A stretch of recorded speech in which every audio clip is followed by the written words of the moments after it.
Samarqand davlat universitetini tugatib mutaxassis bo'lgan odamlar madaniyatli, aqlli, dunyoqarashi keng odamlar bo'lishi kerak. Sizda ish beruvchi tan olish kerak. Siz bilimingizni, professional xususiyatlaringizni uni uchun o'qish kerak.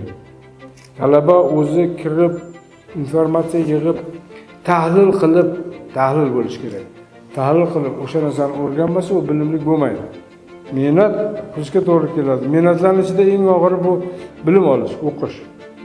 Biz istaymiz sizlar ikkinchi bosqichda oxirida ingliz tilidan sertifikat olishlaringiz kerak. Ya'ni 3-kursdan boshlab ingliz tilida darslar tashkil qilsak, shu darslarni qabul qiladigan darajada bo'lishlaringiz kerak. 200 dan ziyod xorijiy ma'lumotlarimiz bor. Ular hammasi darsda ingliz tilida o'tadi. Asl maqsad nima? Asli maqsad bakalavrda 4-kursini bitirganlaringizdan keyin aksariyatlaringizda, ko'pchiliklaringizda tayyorgarliklaringiz darajasiga qarab chet el magistraturasiga jo'natish. Dunyo taniydigan darajada professional xususiyatga ega bo'lgan mutaxassis tayyorlamoqchimiz sizlardan. Qaysi yo'nalishda o'qishingizdan qat'iy nazar shu sohani chuqur biladigan bo'lishlaringiz kerak. Va o'shanda sizlarning istiqbollaringiz saodatli bo'ladi, istiqbollaringiz ota-onangizga, jamiyatga maqbul sifatda, maqbul hajmda bo'ladi. Hamma yotoqxona bilan ta'minlanganmi? Yotoq bo'yicha muammo yo'qmi o'rtoqlar? Bizda yotoqxonalarda bo'sh joylar bor. 10 ta yotoqxonamiz bor. Avvalo, bugun biz iqtidorli talabalar bilan uchrashuv tashkil etilgani hamda universitetimizda iqtidorli guruhlar yo'lga qo'yilgani bizni juda xursand qiladi. Shu munosabat bilan sizga chin dildan minnatdorchilik bildirmoqchiman. Boshqa oliy ta'lim muassasalaridan farqli ravishda Samarqand davlat universitetida iqtidorli talabalarga alohida e'tibor qaratilayotgani va bizning rivojlanishimiz uchun zarur sharoitlar yaratilayotgani bizni juda ruhlantiradi.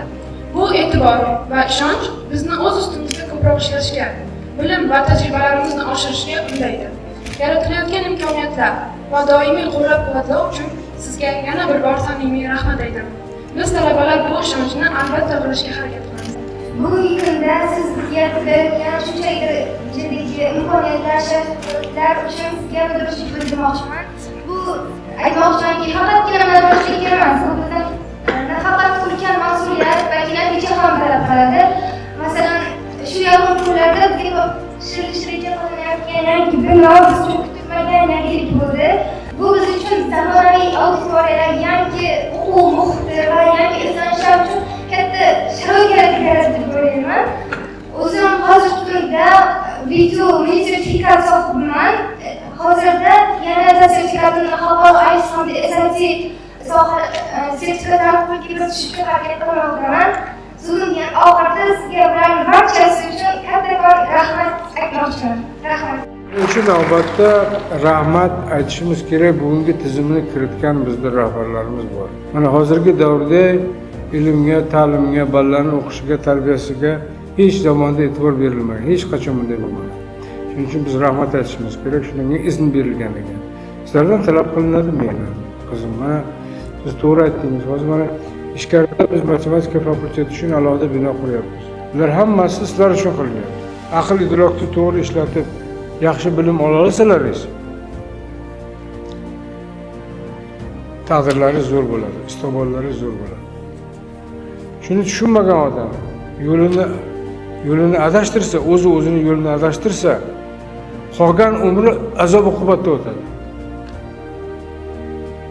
Yoshlikda beriladigan shu 4 yillik hozir bakalavr, keyin 2 yillik magistraturani dan to'g'ri foydalanish kerak.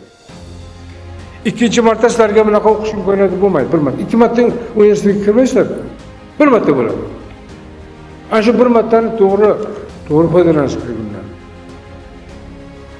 Vaqtni faqat bilim olishga ishlatish kerak. Iqtidorli guruh o'quvchilari safida barchamizda turganimizdan juda ham xursandman. Ta'kidlab o'tishim joizki, iqtidorli o'quvchilar guruhi tashkil etilganining dastlabki kunlaridayoq mutaxassislik fanlarimiz bo'lish, davlat va huquq nazariyasi hamda konstitutsiya fanlari bizga mutaxassis o'quvchi o'qituvchi tomonidan aynan ingliz tili fanidan chuqurlashtirib o'tilayotgani bizni juda ham xursand qildi. Taklifim shundan iboratki, birinchi bosqich o'quvchilari orasida exchange dasturlarini ham joriy etishni taklif qilmoqchiman. Aynan birinchi va ikkinchi kurs tamomlagandan so'ng. Biz hozir yana taklif kirityapmizki, 4-bosqichdan keyin sizlar mana shu iqtidorli guruhlarga o'qiyotganlarimiz aksariyatini chet elga yuboramiz. Aslida biz faqat mehnat talab qilamiz. Salomat bo'linglar.